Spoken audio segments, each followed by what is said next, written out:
Hey everybody, it's Thursday. And welcome to this week's edition of The Night Bite. I'm Josh. And I'm Emily. And thanks for being here with us this evening. So, I guess the funny thing is we were talking about before the show about the order of the show, and I always say we always start with a fishing report. And do we even have a fishing report this week? No, we have a fish expo report. Okay, go for it. Well, here's a fishing report. The trout pond was a little slow. Those fish did not want to bite. Yeah, why? I just I don't know. I don't know. There's like No. a million trout. Yeah, and Jim, the guy that runs GM, Yeah, that's from true. North Carolina. Yeah. He actually runs a great outfit at the expos. Usually, the kids always have fun, right? Whether the fish are biting or not. Just our ice expo, those trout were really hungry, and this time he did the same exact thing, and they just weren't that hungry. So, yeah, we didn't see a whole bunch of kids bring tag trout in. That doesn't mean they didn't catch them. Well, I guess we just didn't see a bunch of tag trout. So, but yeah, the expo went awesome. What like any thoughts and anything about the show? Yeah, you were like on camera the whole time, like. Okay, the nice thing about this show is that it is the fusion between ice and open water. And I think that's exactly where we are at right now. Because the other thing I have to throw in here is that my day job, I actually work at Patente Taxidermy. So if you are looking to get a fish mounted, you call me. But the thing about this is that today is the first day that I have heard, well, two people. One came in with a boat attached to their truck, and they said that they will be on open water in Green Bay tomorrow. Whoa. Yeah, and there was somebody else who said that they had found a spot of open water local to us. And that was shocking to me because we have a lot of ice otherwise. And so why this is important is because when you go to this ice expo that we were at, if you're still ice fishing, looking for jigs, Widowmaker is there. There is, those nods to ice fishing. But there is so much for open water to come. And so, like, for example, church tackle with all the planer boards and everything, this is that time of year that people start thinking about how they're going to set up for open water. Yep. And it's a great time to do that because you have enough time to get your stuff together. I feel like I'm always doing things last minute. And so the nice thing, the expo was able to help us get all of our stuff and move to the next season, but I'm really not there yet. I'm still mentally ice fishing. Yeah, no, we got plenty of ice fishing left, I think. As long as the shorelines hold up, I think we'll be okay.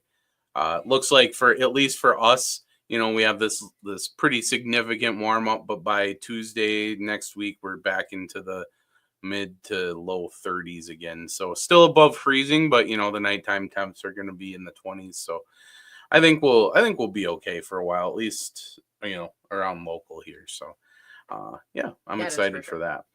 So this transition time of the season is one of the greatest times for everybody at home. Let us know if you are open water or if you are ice right now, because that is always so crazy when there's half people open water and half people ice. And I think we are going to be hitting ice this weekend, so we'll let you know how that goes.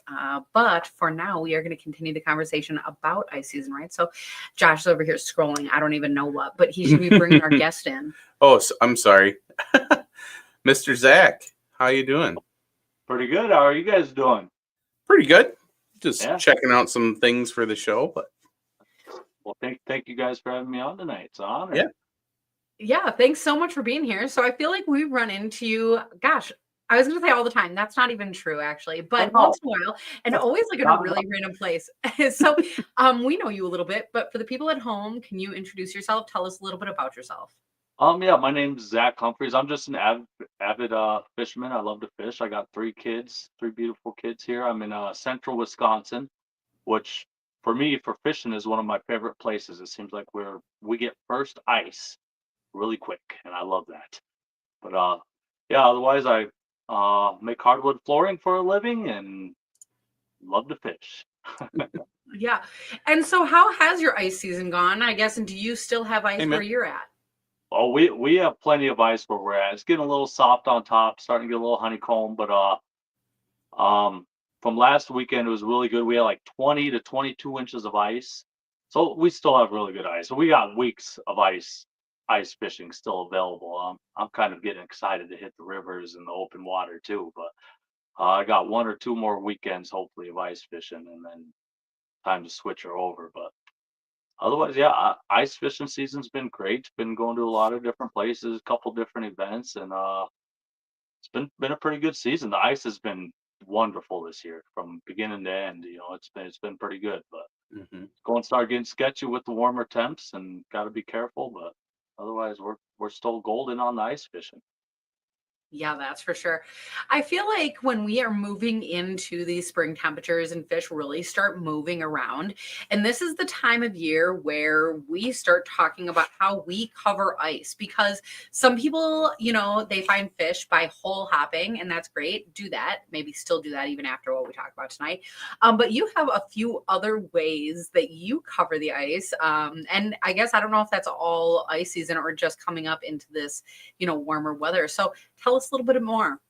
Yeah, well, my favorite way of fishing is jigging. I love jigging. Hooking a fish on a jig rod is my favorite. But when you need to cover a little bit more water, live scope's big these days, and you can find fish so many different ways. But I like to set up different depths all the time and have different lines and different depths. A lot of times I'll use a tip up and a tip down while I jig, or if it's slow, I'll just set up all tip downs. But scattered out, having tip downs or tip ups scattered without the area really helps you cover more water instead of just fishing out of that one hole. But there's a lot of different tools out there that can be used to cover water. And having, here in Wisconsin, we're allowed the 3 lines, 3 hooks, and use them to your ability. If you can have 3 lines in the water, have 3 lines in the water. Why not? Mhm. Well, and I guess this is making me think of a question that I think I'm going to ask to both of you. We go out fishing a lot and you bump into other people, and so a lot of times people are in the shacks or whatever. I don't think people are hiding, but when you spread out, that's something that you cannot hide as well, I guess, and so it's very interesting to see some people set up with all their stuff like very, very close to them, and some people set up where all of their stuff is like a million years away. It feels like so far. It's like, how do you even get there?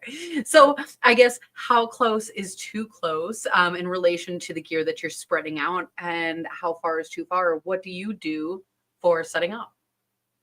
Well, for me, it really depends on what I'm using. If I'm using tip downs, where you got to get there kind of quick before it starts pulling and all that type of stuff, I like to have those a little bit quicker. If I'm using tip ups, I will scatter them out. But also, getting older, so I don't like to run as far.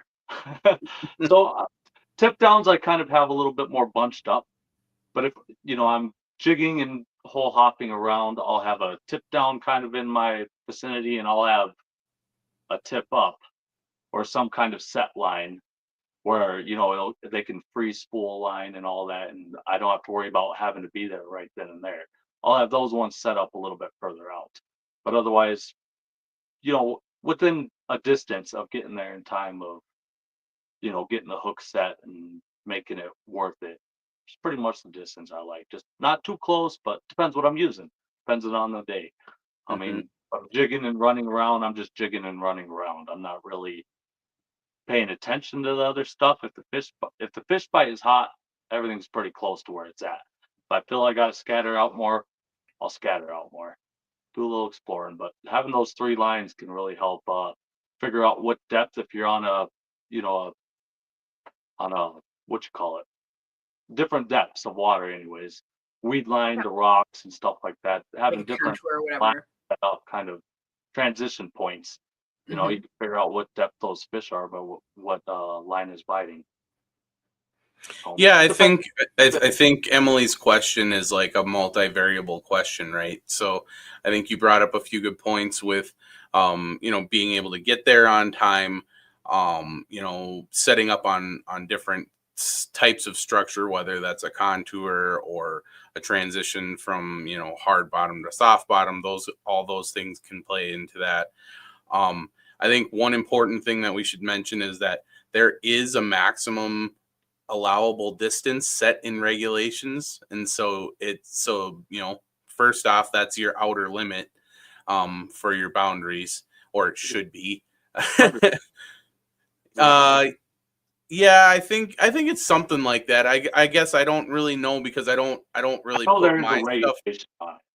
Yeah, so I don't put my stuff too far away from me, mostly because If I'm dead sticking, normally it's for panfish, and so like even if I'm using a tip up or some sort of rod holder, tip down, uh, whatever, I'm going to try and set it. If I'm fishing structure, I'm going to try and set it around the structure, but not on the structure, right? Or if I'm fishing like a basin, just kind of spread it out, and use it to see where that school's going.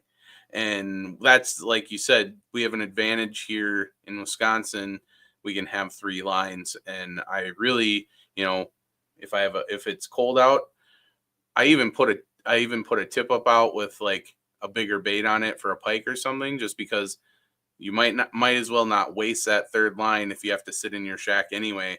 You can have like, a bobber rod or a dead stick in the shack. You can be jigging and still be utilizing another hole outside. So I think, yeah, your question is like a multi-variable, like a multi-situation variable question. I don't think there's a right or a wrong answer to it.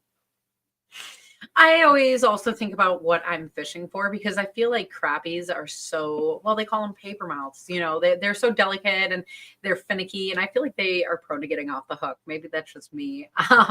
So I don't know, because if I'm even perch fishing, I'm willing to put them like a smidge farther out, or if I'm pike fishing, I'm willing to put them farther out. So I think that there is that, but kind of like you were saying, you're making a great point with a tip up. I feel like much more comfortable putting them farther out than a tip down or something else like that. So I love hearing that. I also love what you were saying about putting one tip up like outside your shack or something, because that's something I needed to do. Was 2 weekends ago, and we had found a green weed bed with all of these panfish. And I can't say it was anything like huge size or anything, but some great fishing, a huge amount of fish, until there was none. And that's because I put the aquaview down, and we saw, well, at first actually it was 3 pike that all came through like in a pack together, and every single fish was out of there. So I feel like, but I guess what ultimately happened is they stood there for like a while. They didn't stand their fish. But they hung out there for so long. And I was like, I either have to move my whole shack or I have to scare these pike away. Was trying to shake the camera at them and stuff. They didn't even care, not even at all. But if I would have had a tip up out, they would have gone for that, and I could have caught the fish, had that fun, released it, and it would have been out of there. Yeah, that's the benefits of using different products. There's so many different tools you can use, and like I said, if those pike were there, catch the pike. Yeah. Get them out of there. It's a fun way to do it. Close to home here, we got a big weed flat, and it's kind of the same thing. You catch bluegills all day, and you'll see a big mark come in. It's pike. Bluegills just shut down, and it's quite happens quite a bit. But it's also one of my favorite spots to set up tip ups and just hang out and chase flags all day too. It depends on what kind of fishing you want to do. Those weed flats, anything weedy, it's going to hold every type of fish almost. I've dropped my camera down there one time, 4 feet of water in the weed flat, and saw a sturgeon going through, and that kind of stuff is like, you never know what you'll catch. Sometimes it's like, so having the multiple tools at your hands can come in handy. So speaking of tools, we chatted a little bit right before the show started. What you got a handful of stuff there. Yeah. Do you have any, just walk us through kind of what kind of some of your favorites are, and like what you've used and why you use it? Well, where do I start? Anywhere, I got man. a little bit of everything. We'll start with light and then go bigger, I guess. So Sure. one of the most populars and originals, the old Sure Strike. These things, crappies, perch, anything that barely bites. These are very sensitive and work really great. I love using them for crappies. I don't use them too much, but I know, to feel that bite, an indicator, that's a really good one. Another one. Okay, hold on. Let's go over that one really quick, because I think that this is really great. Can you show us that one more time? And I think also worth mentioning, I think this is a local company, isn't it? Like Merrill, Wisconsin. Sure Strike. Yep, Sure Strike's out of Merrill. Yep, and it's super sensitive. I actually won this at a fishing tournament. Oh, they cool. donated it to. And when you catch that fish, it just drops down like that. real slow and light, sensitive, and And it'll so get when you. it tips all the way down, and so then the fish is like running with it, that doesn't like auto set. So like even if you're in Minnesota, you could still use that, right? I believe so. I don't know Minnesota rules, but yes, there's no, it's a handset. You got to Hmm. set with your hands. So I don't know Minnesota rules. I'm pretty sure they use these out there, Hmm. you know, but I'm pretty sure they're legal out there. Yeah. But they work wonders. And that bite, yeah, that crappie or whatever small fish can just slowly pull it, drops, and you got it. Got to run up and hope he's there. Yeah, that's one of the. I see a lot of people using those. I fish the big old plane a lot. And that's huge for crappies and walleyes, and it can be a blast. Like how we were talking about fish moving. There's so many people out there lately um, that you can see the groups of people with their tip downs. The school of crappie moving through. You can see one group of people, all their tip downs go down. Then the next group of people, their tip downs go down and down and down. I mean, it's fun to watch. It's interesting to see the way those fish are moving through the lakes and all that type of stuff. Another one, my favorite, the innovative tip down. A lot of people have heard they became really popular in the past few years. Couple upgrades, couple color differences, real easy to use. I like them because they're compact. I mean, you can just throw them wherever, and you can fit so many inside. But they're pretty much just like the Sure Strike for sensitivity and stuff like that. But it's real easy. Everything comes right in the middle, comes right with it. These open up, then you got your stand that folds up. And I get asked a lot of questions on these of what line, weight, hook size. I use a size 12 um, treble hook, which is a little BB size split shot. And I recommend a 4 pound test line, but I use 6 for my own personal preference, just because I catch a lot of walleyes with these. I like using them for walleyes. And they do the same thing. They just sit there. And then when that fish bites, just slowly goes down and super sensitive. Fish can barely feel it, so it's really great for crappie. I know they use these a lot on the Mississippi for perch. They've become really popular out there. Um, I don't they're so sensitive. I don't recommend using anything bigger than a medium fathead. And on windy days too, you could take the cap off, back cap in the back, and you can put some sinkers in there if you need to do it for windy Oh, days, all that type of stuff. Some people put lights in there. They use different lights for night fishing. But this has become one of my favorite go-tos for catching fish, um, for having the lines out because it's just super sensitive. Some people do mistake it because it does have a little reel on it, but it is a reel and it is still a hand over hand retrieve. Pinch it down, set the hook, and then you pull on the line. These are both of these I prefer to use in anywhere from 10 to maybe 16 feet of water. You get any more depth than that, like fishing 20 to 30 feet of water, you're dealing with a lot of hand over hand line out on there. Windy days, getting stuck in the snow, kind of becomes a little more tricky. So it's a tool for great from anywhere from 6 to 15 feet of water is what I like to use. These two tip downs for are probably my favorite. But yeah, this is definitely one of my favorites. One thing too, I hear a lot of people talking, an issue with them is that the line wraps around the spool when you're reeling them in. And I've learned if you pinch it a little bit, pinch that line, reel it in, that helps take care of a lot of that. But with everything, it's got its ups and downs. Mhm. But innovative tip down, that's put a lot of fish on the ice for me and great company, great guy too. That Steve Daniels that invented those. He's a really good guy. that's cool. A question popped up in the comments. So Troy's asking what length rod is best to use. So if we are talking jigging, then that is probably a whole show in itself, and maybe we'll touch on that in a minute or two. But the nice thing about both the products that you just showed us is that they both like have their own rod. So like what you were showing us with the innovative tip down, and it all fits in the tube. You're not bringing extra things to add to that. I guess the little weights. If you said that you wanted weights, you got to have those with you, right? Yeah, But everything otherwise folds up. And like what you're holding right now is the rod. yeah. I mean, And so it's all in one. it's Yeah. all this all fits inside the tube.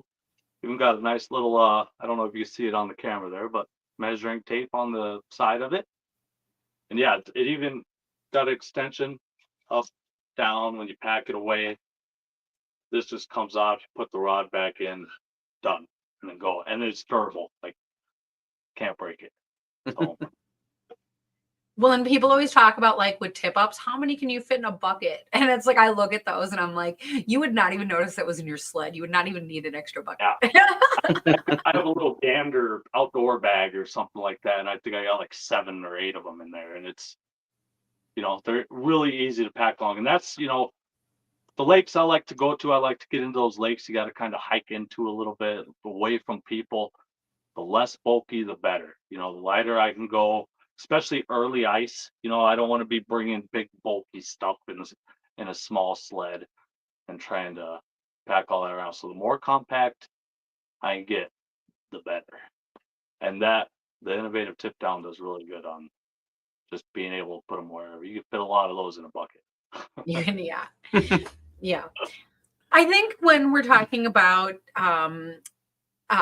tip downs, one of the things that people usually think about is panfish.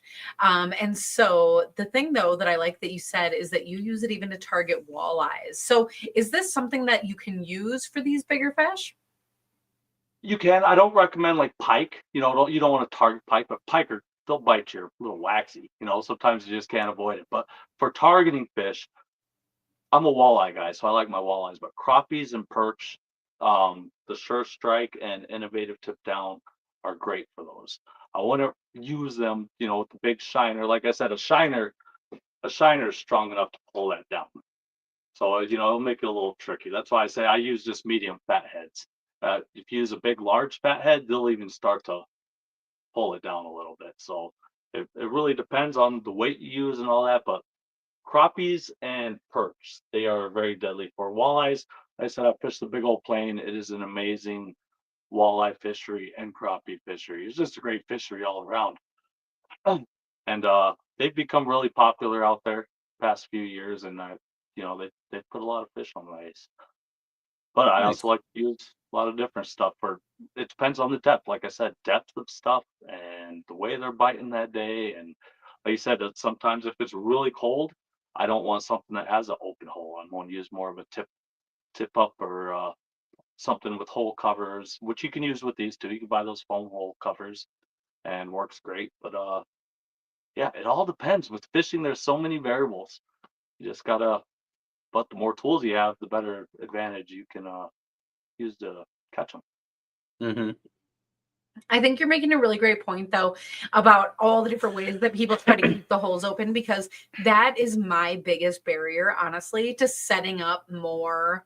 In ice season, I mean, it sounds stupid to say it gets cold, like it's winter, I mean, I don't mean to be ridiculous, but I just, when holes are freezing over and people are having to like chip out their tip ups, like, I don't know if that's for me. And so I see people, well, there's so many unique things that people do, and this year I feel like the big trend in this was the bubblers. Like everyone just has the little battery pack and they put the bubbler in the hole and it works. But I just don't know if I want to carry all that around with me. And That, so, that, but I like what you're saying, even those foam pieces, they do great. yeah, the foam does pretty good. I haven't jumped on the aerator board yet, but I've seen it all done. But like you said, you got to have the batteries. You got to have it's more stuff. I like being simple. Hmm. And with winter too, as much as I love ice fishing, I don't like being cold. My favorite way is sitting in my shack, jigging in one hole, dead stick in another, and whatever I need outside, which either tip up, tip down, set line, um, just whatever you need. Yeah. Yeah. When we're talking about the tip downs, they're also very fun to watch and also really easy if you have somebody like a friend, a kid, whatever, they're new to ice fishing. I don't know, whoever that person is, bring them and set up these tip downs for them because you can really see what's happening. And so you're talking about, not having a minnow that's too big because they might like pull it down. Okay. But the cool thing is when you have a fish coming after the minnow, a similar thing happens. It shakes up the minnow and they sometimes like pull a lot.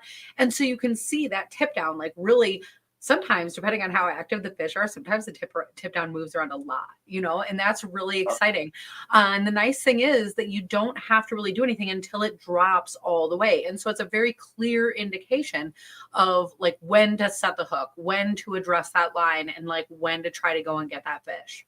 Yeah, and one thing I love about these is a lot of times too that fish will bite and just hold it.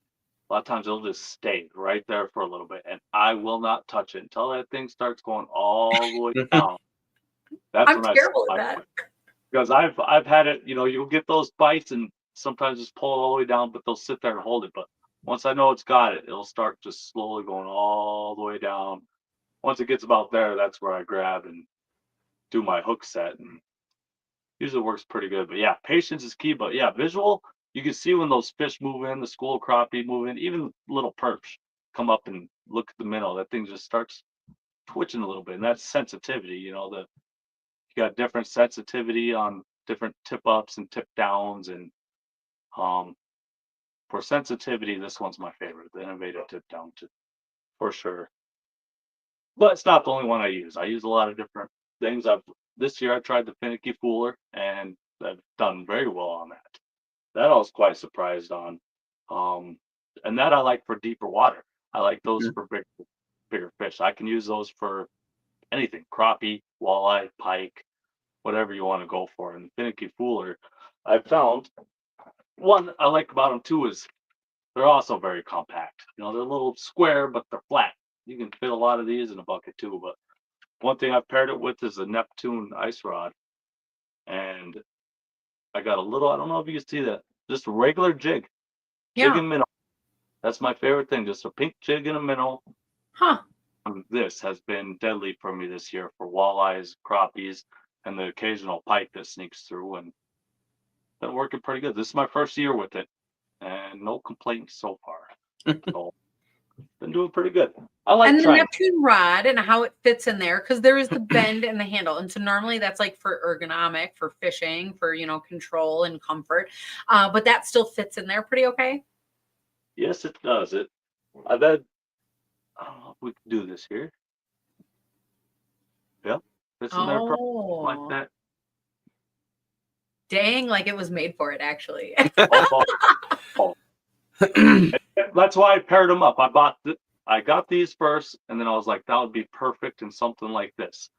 And sure enough, fits pretty good. So Neptune ice rod with finicky fooler has been pretty deadly this year. I'll admit that. That's pretty good. That's awesome. We really like using them the finickies as well. We have a few floating around in our ice gear. And we kind of got started with them right when they kind of first came out. Um they had the rod holder was actually PVC, and he had some conduit clamps and some other things, and then it was the same black base, just the rod holder and stuff was different. And the reason we got into him actually was because he has two different models. He has the one like you have there, which is the indicator model, and then he has one that's an indicator model but also doubles as a hook setter, like an auto setter. Yeah. And so we got him because we don't have any need for like standalone like auto setters, right? But we do like to go target like trout and stuff in the marinas once in a while. And so this is a great option. The finicky has a great option for that, where you can use it as just an indicator, which we do almost every time we go out. When we fish crappies, we have a couple of those set. And then, but if you are going for some species like a pike or a trout or something, you want an auto setter, you have that ability too. So it's that I really like how there's the multiple use. We talk a lot about that on the show here. It's multiple use, multiple season type stuff. And yeah, that's been a really cool piece of equipment for us too. Yeah, I was really surprised with them on, you can, I don't see if we can see that there, but you can adjust the sensitivity of the flag in the set, how that flag goes. And I mean, it does not take much to get that that trigger to go. And that was kind of that impressed me a little bit because a lot of stuff that's got that auto hook set or Mm-hmm. auto indicators got a little bit of a pull to it. This one, you know, well, one, it's adjustable. You can adjust, where you want it, but you get it set right. It doesn't take much for that flag to pop off either. So these have been working really good for crappies as well. Crappies barely feel it. Still had time to get there and get that hook set and get them on the ice. But yeah, first year using it and no complaints so far with this one. Well, and so that's a really great point. So when you just said crappies, and so when people are watching this, if you've never like played with a finicky fooler yourself, the thing is you see the flag pop, you see that little like metal arm, and you kind of assume that there must be some kind of pop or snap in the line. And that's actually not the case. Like the line has a very smooth, very fluid, it just like gets released by that arm. And so when you see that flag kind of pop like crazy, that's not something that's being affected by the line or the fish at the end. And so like you're catching, we said crappies, paper mouth, it's not like ripping their lips off, or it's not, pulling it out of their mouth or anything like that. So very fun, very adjustable tool. It is very fun and great for kids too, because you're not doing a hand over hand retrieve. You get to use this rod. That's my favorite way to bring in fish. On a rod and reel, all day, and yeah, pretty happy with that one so far. And so, well, this goes back to Troy's earlier question. So for the rod for that, you did say it was a Neptune. What kind of rod is it? So for this one I'm using on this one's I believe 28-inch light from Neptune rods. When it comes to jigging, I'm actually jigging spoons or stuff like that. I'm a little more picky on my lengths. Like you said, that's a whole different thing getting into, sensitivities and fast action, medium action, all that type of stuff. But this light rod, 28-inch, it's not too long. I don't know, this just fits perfect. And it also fits perfect. I got to give him a shout out. Old James Sullivan. I actually got to fish with him this weekend. And this rod also fits perfectly in the Sullivan tip drop. Oh. They'll have these. Got to give James a little shout out in case watching. I don't know if he is, but that's a Sullivan tip drop, which kind of does the same thing. It's more of I love using these for dead sticks. These are my dead sticks. Having one in the shack next to me while I'm jigging. These work great. And pike, big fish. I prefer these ones for pike, walleye, bigger game fish. But that Neptune rod happens to fit perfectly in there too. That's awesome.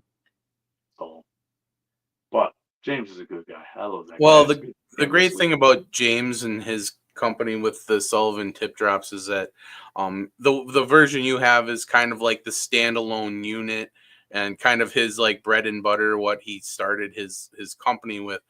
He has since brought like an auto jigging version. What I really like, especially from what you're talking about in a shack, some guys have smaller shacks. He has actually went and designed his own clips that fit the rod holder portion, so you can still run your tip drop in your shack, but it's just connected to one of your poles. And he has specific clips for each one of the different shack manufacturers. Yeah, kind of like just that part that's on the back, and that's a good idea. That's brilliant. James is smart with that one because how it fits on that shack. I've seen videos. I don't have one, but that's a good idea. It's like a super fancy rattle reel almost. Just have it have your deadline right there. It works pretty good. Yeah, he has some great stuff there. And if anybody watching this, if you go and you check his Facebook out, I'm pretty sure he's still running the every Monday night giveaway. You just he'll tell you what you need to do for that on there, but I'm pretty sure it's just a post every Monday he makes, and he gives one of those away, and I think that's an awesome thing. Like he just likes getting the stuff out there and getting it into people's hands. He's been pretty generous in the past with like getting stuff at the expos to kids and getting everybody exposed to fishing through the tip drop. So yeah, go check out the Sullivan Tip Drop web or Facebook page, because it's pretty fun time over there. He's a really good guy. He donates every year to Fishing for a Mission, like you said, many different things. He donates every year and gives stuff out, and he's good. He makes a great product. It's a fun product too. Like I said, it's another fun thing to have out on the ice. No matter what depth you're fishing, you could be in 2 feet of water or 40 feet of water, and you're using your rod, so works really good. But yeah, big shout out to James Sullivan too on Sullivan Tip Drop. He's a good dude. Love using his product. I've known him for many years now. Yeah. Plus, you can choose your color. Oh, Emily's all about the team community. James has started up a team green community. Emily's team green over here. Oh, no team green. It'll be orange. But yeah, there's so many different variables. Like I said, one of my favorite things to do is sitting in a nice warm shack, jigging, and then a dead stick. And one of my favorite things has been, I like to use for a dead stick rod holder. I don't know what call it, tip up, tip down, what you want to call it. I think you have some experience with this one too, is the old dangler. Oh man, that brings back some memories. So like way back in high school was when these kind of made their debut for me. The company was really small, and I saw them at the St. Paul Ice Show, and I picked up a couple, and they went everywhere with me. I still have my original ones. I have since gotten probably a half dozen more. They're actually, I think technically they're a rod holder, right? Yeah. Because so the thing, I guess the con that I see most about the dangler is that you have to have the straps that with the hook on it to go on your rods. So it's just an extra component that's like hanging out on your rods. I never found it to be that. Yep. Yeah. I never found it to be that big of a deal. That sometimes that's a deal breaker for some people, but I have put some big fish like pike, walleyes with that little stand.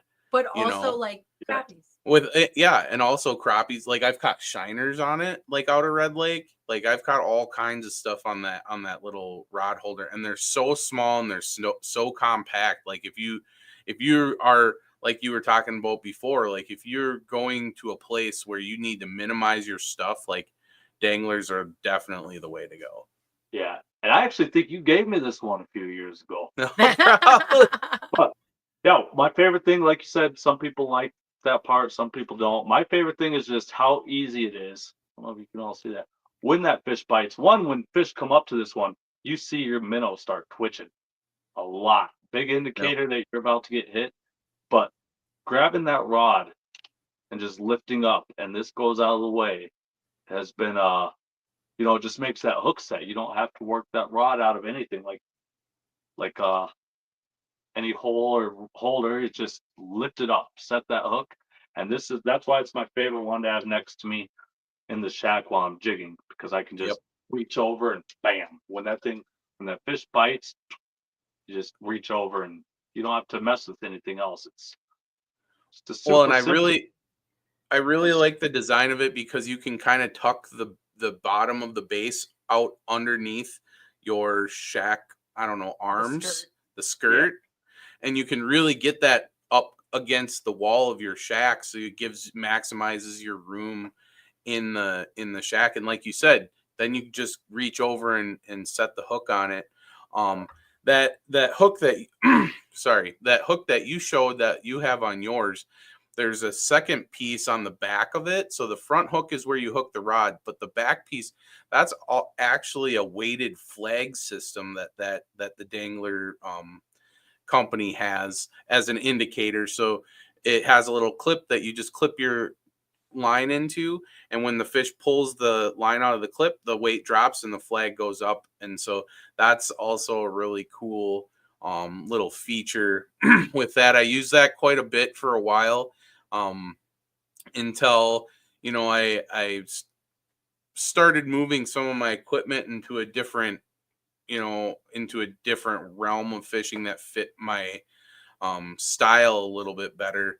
And now I don't use the flag as much, but I definitely have danglers with me like every time we go out, whether I have to use them or not. They're there. Yeah, well, one good thing about the dangler, like you said, it folds up. I mean, how compact this thing is. This goes in my big bag of innovative tip downs as well, but it's just, how small that thing goes. And that's it right Yeah. there. Super simple. I have the flag as well. I've tried using it. Like I said, I'm not too big of a fan of the flag system. Not my style. Just, Right. people, they're different styles. They work great, but that's not my style. But for a dead stick rod right next to me in the shack, this is my go-to. Mhm. Everything I do, I don't know if you've seen most rods I showed you, jig and minnow. Yeah. I don't do the a lot of people, they'll put this treble hooks, they'll do the treble hooks with the sinker on too, but being a walleye fisherman, I'm always throwing a jig and minnow almost all the time. And it works great for ice fishing too. Hmm. A lot of people downsize or go to little spoons and stuff like that, but I'll throw the same size jigs and minnows as I do for open water. It works great. You got the chin thing from Emma here. That's when she's contemplating. I'm just like, no way. But I'm like, why would that not work? That's what I'm thinking is both those at once. Wow. Yeah, having a lot of different tools at your disposal instead of, you see a lot of people, they get stuck on one brand, one company, things like that. And it's, you know, if that's their style, I guess, they find the one thing they like. But the way I fish so many different bodies of water, so many different structures and contours, flowage. I love my rivers. I love my flowages. Wherever there's current going, you know, there's so many different variables and sometimes you just need a different tool, the right tool for the right job, pretty Right. much. Gotta have them.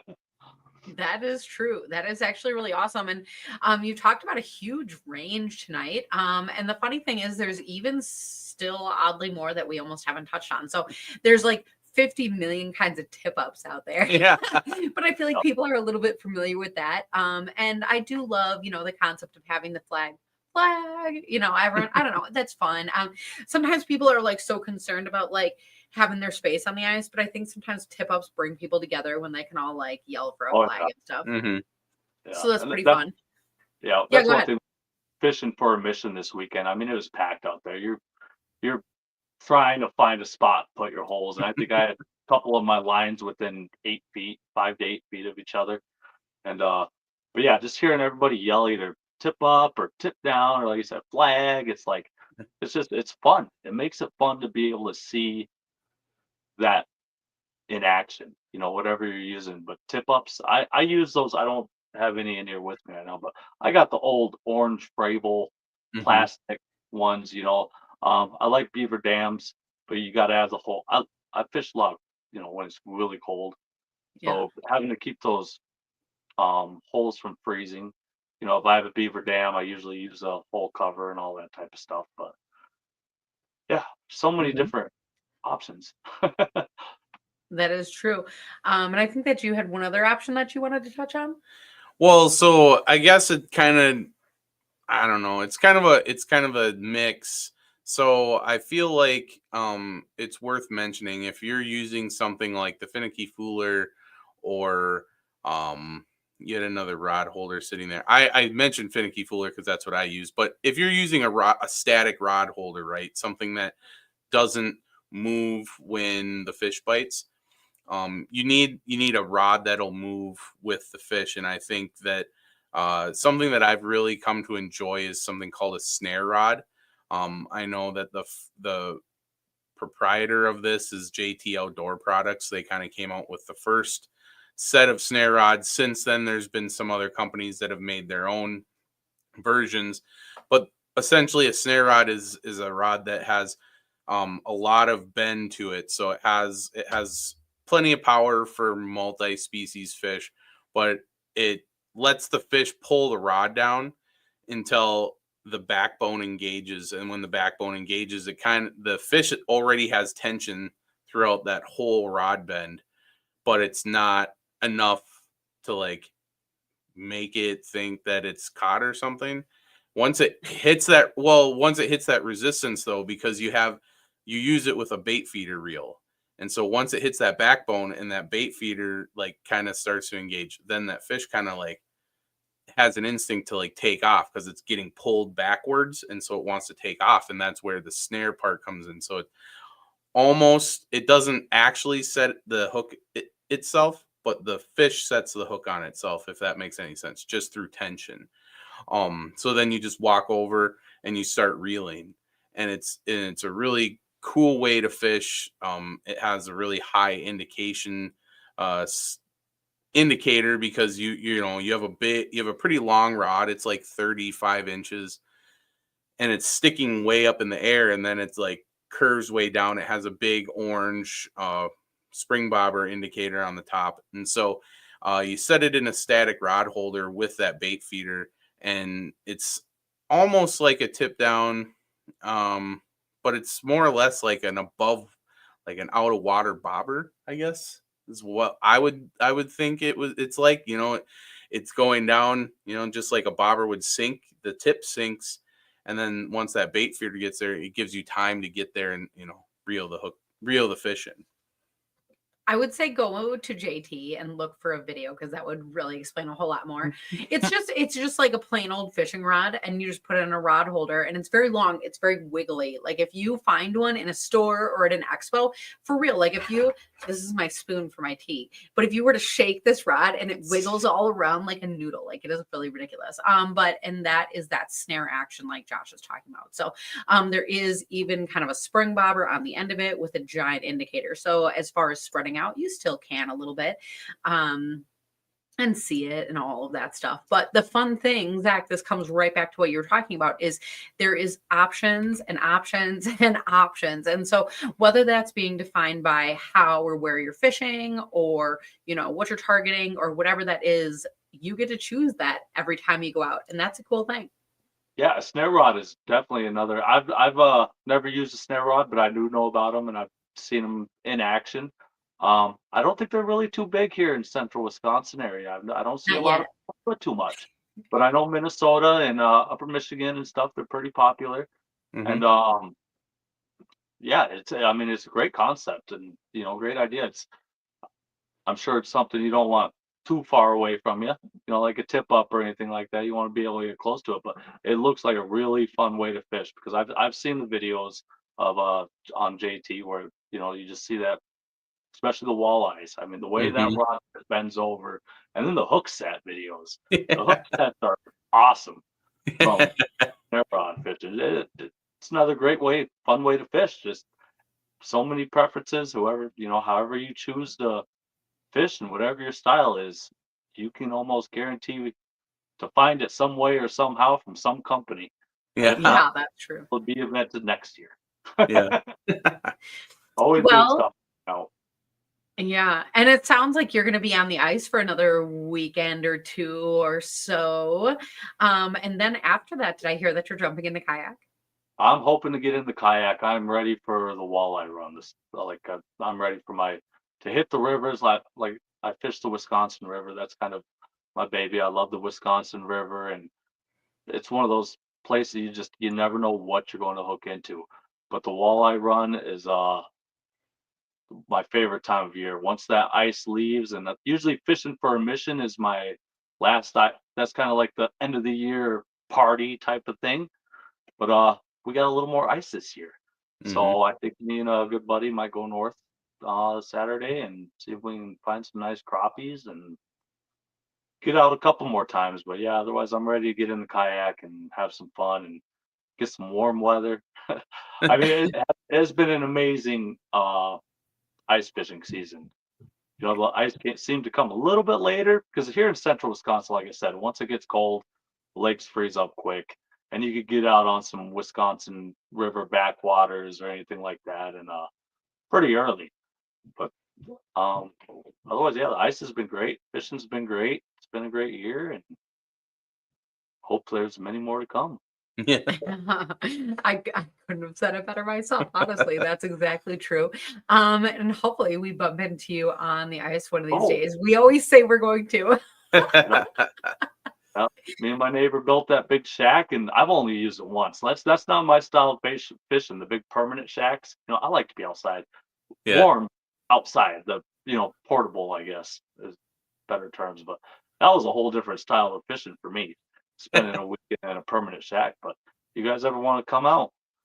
It'd be great to get on fishing. Who knows? Maybe I'll have to skip the kayak and come join you guys in the boat for a little bit this year. There you go. Yeah, that'll be so But fun. Oh my gosh. So I guess thank you so much for being here this evening and talking about all of this with us. thank you guys for having me. It's an honor. It's a privilege. Yeah. Love you And guys. oh my gosh. And to the people at home, thank you guys for being here as well, because that is always a big part of the fun. And I guess with that, we're hoping to bring you a nice report next week and looking forward to that edition of the Night Bite. Night, everybody.